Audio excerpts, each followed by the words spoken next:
Today's shout out goes to Rom Lee and Sweetheart 6T85. With that, we are going to be reviewing a very spectacular movie. But before that, if you like what we do here, which is review everything reviewable from movies down to tech, down to the softwares, down to news and what is making the rounds, please like, share, subscribe, and also you can leave suggestions of what you want to be reviewed, and definitely you will get your reviews. With that, let's review the movie Afamefuna, the woman boy story, which is the tale of entrepreneurship. Yes, it is no news that Afamefuna is making the rounds. It's getting the roses it deserves. Yeah, and it's out there. But let's go deeper into why this movie is getting so much accolades. Let's start from that. First of all, for those that know me, a little bit, I spent about 12 years in the eastern part of Nigeria of my life. So yeah, I could relate a lot of things, on the movie. The fact alone that the movie was produced by a Yoruba person, the name will definitely be written up here. The fact that it was um, the story was written by a Yoruba and also directed by a Yoruba blows my mind. I mean, yes, the director is an authenticity mindset director, so we saw it in the movie. Then written by Yorubas, directed and produced by Yorubas. It's interesting how much they really took time to learn. Listen, it takes a lot, right? It takes a lot to um, tell a tale of or tell a tale from where you're not from. It takes a lot. And getting it so right into details, and we're going to highlight those details, into details, blows my mind. To be honest, blows my mind. Okay, so that aside, now let's look at the cast. So we had a lot of star, I think quite a few A stars and some prominent actors we know. Very easy. Then check out the way back, you know, side of the movie. The woman boy part of the story. He could see that they didn't. Oh, they went all out. I'm seeing faces that I've never seen before, youngsters that we've never seen before, were brought into this beautiful piece of art.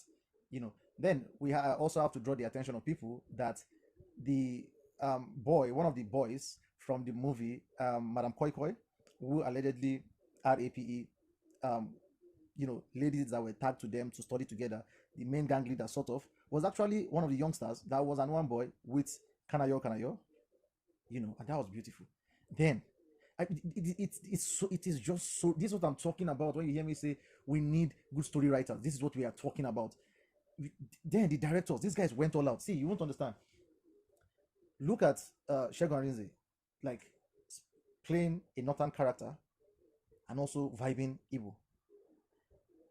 The diversity, the mix, the twist is just beautiful. The culture, the cultural richness. There was wealth in that movie. Wealth of culture was just there. That aside, then the story proper. A lot of us have seen the concept of the one boy, but we don't really understand the origins. That was good history for us. We had good history that nobody ever, absolutely no history teacher has taught anybody that amount of history. The real story of one boy. We know, yes, I think I've read at the point that the Igbos were given about 20, what they call it, 20 pounds out of whatever wealth they had in the banks and all of that, and they had to thrive on that. But that they created a system that recycled the whole details of how it came up to be and all of that. We've never really known. Even if, and I'll say it, I know some people are not going to be happy, but I'll say it, even if it has been bastardized, to be honest, because we've seen a lot of situations whereby the one boys serve their masters in quote for a period of time and they don't get paid what they're supposed to be settled, sort of.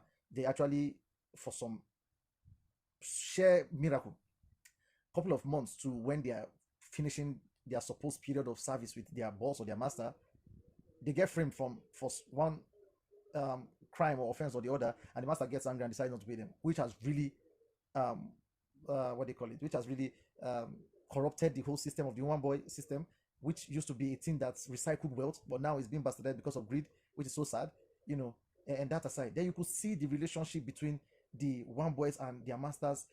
As much as they were going to be harsh, the masters were not so harsh. It was a thing of love. It was a thing. It was a school. It was a school system that made more progress and made more success than our academic imported westernized system. I said it. I said it, and you'll hear more of that.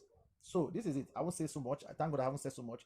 But it's a movie every Nigerian, both home base and diaspora, needs to watch. Every fan of the Nigerian, culture and Nigeria generally as a country, whatever language you speak, they were good translation. And my goodness, they did it in Igbo. Oh my lord, I don't speak Igbo language, but I promise you, I was feeling every vibe of it.